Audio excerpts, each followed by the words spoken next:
Salut tout le monde, c'est Sai Lucidity, j'espère que vous allez tous très bien et que pour la plupart vous n'êtes pas trop énervés par la déclaration de Neymar.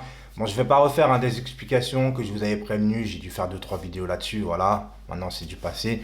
Je refais une vidéo parce que celle de cette nuit pour moi était un peu trop à l'arrache et trop courte. Alors petit crochet rapide sur le tweet de Dorasso qui dit que Neymar mérite une statue parce qu'il défie tout le monde. Mais tu mérites une statue quand la partie que tu défies t'a fait quelque chose ou que tu veux te venger, etc.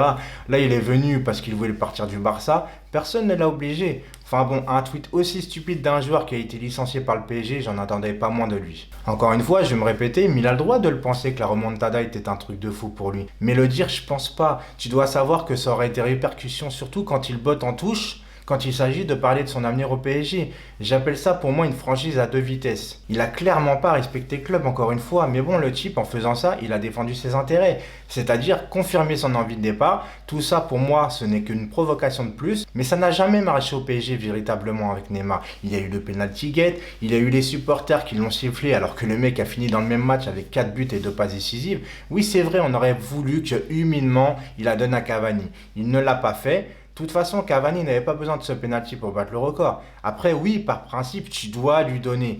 Il l'a pas fait. Mais les sifflets étaient vraiment plus qu'exagérés pour moi. Une première cassure qui n'a jamais réellement guéri pour moi. Il y a eu aussi l'épisode de sa première blessure, où c'est le Brésil qui a décidé alors que c'est ton propre joueur, quoi. Qui cette même année, quand le PSG joue un titre, t'es en train de jouer au poker avec le match en fond, mais bien au loin, tu sais. Tu as besoin, en tant que supporter et dirigeant, franchement, que ton joueur, tu ressentes qu'il soit impliqué un minimum, tu vois. Surtout quand tu touches en plus 100 000 euros par jour. Deuxième année, blessé, le mec, tu le vois danser à Rio. C'est normal qu'à un moment donné, les gens, voilà, ils saturent. Tu as aussi, j'allais oublier cette présentation avec les couleurs de la Tour Eiffel et tout. Pour moi, un joueur mérite ça quand il fait quelque chose pour ton club, mais un truc de dingue. Mais pas à son arrivée. Il a trop été accueilli comme un roi avant d'avoir prouvé. Aussi doué soit-il, tu peux réussir où tu veux, ça ne te garantit pas qu'au PSG ça marchera. Il a de bonnes stats au PSG quand il joue en plus, mais 58 matchs en 2 ans, c'est vraiment trop peu. Alors j'en profite pour répondre à des personnes qui savent comment j'ai adoré et que j'adore Ronaldinho. Certains m'ont demandé, mais Ronny n'a rien gagné aussi au PSG. Oui, c'est vrai, je vous l'accorde, mais Ronaldinho, voilà, ça a été au-delà du Paris Saint-Germain. Je vais vous expliquer un truc. On a tous des préférences différentes. On peut aussi avoir des différences, comment voir le football, etc. Mais je vais être très franc. Quand je voyais jouer Ronaldinho partout où il allait, j'étais en admiration. Neymar est capable de choses exceptionnelles. Mais il y a un truc pour moi qui les différencie. Au-delà que Ronny a été Ballon d'Or, champion du monde, et qu'il a réussi à faire applaudir les supporters adverses lors de Classico. C'est déjà pas mal comme comparaison, mais j'en ai une autre. Jamais j'ai été agacé par Ronaldinho sur un terrain. Et c'est pas le cas de Neymar, je suis désolé. Oui, il te fait des trucs exceptionnels, mais il m'agaçait aussi, et c'est comme ça. Puis je finirai par la Ligue 1. Le match référence, même si ça n'a plus la même saveur qu'auparavant, ça reste l'Olympique de Marseille. Quand je vous parle de Ronaldinho, vous avez des souvenirs. Quand je vous parle de Neymar face à l'OM, on a même failli en perdre un quand il s'est fait expulser là-bas. Merci Cavani sur ce coup franc dans la dernière seconde qui nous a marqué. Et oui. Alors que faire en fait maintenant? Parce que si tu peux pas le vendre à cause des clubs qui peuvent pas s'aligner sur le prix que tu demandes, tu vas vraiment laisser un mec qui t'a coûté 222 millions d'euros en tribune alors que tu as le fair play financier au cul? Parce qu'ils l'ont fait avec Rabiot. Mais là, c'est tendu quand même, il y a un investissement derrière. Mais vraiment, au fond de moi, je kifferais que Leonardo, il arrive, il lui dit « Tu as un contrat, tu veux nous humilier ?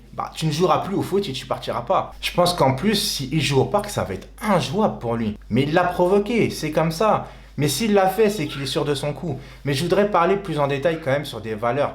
Alors oui, je sais, vous allez me dire que je veux encore m'accrocher à un football que j'ai tant aimé à l'ancienne et que maintenant c'est le business, vraiment que du business. Mais je suis désolé, ça n'empêche pas tout business soit-il de respecter l'endroit où tu es. Bien sûr qu'il y a une méthode Barça, Griezmann qui a conclu un marché depuis un moment avec le Barça, mais pour enfiler son ancien club l'Atlético Madrid, qui lui a tout donné, mais vraiment tout, il a fait quoi? Il a attendu que sa clause baisse pour arranger le Barça et donc la mettre à l'envers à l'Atlético. Ousmane Dembélé qui séchait l'entraînement à Dortmund et qui est rentré dans un clash pour partir au FC Barcelone. Et maintenant, nous avec Neymar. Mais voilà, faut pas se voiler la face, nous ne sommes pas aussi exemples de tout reproche.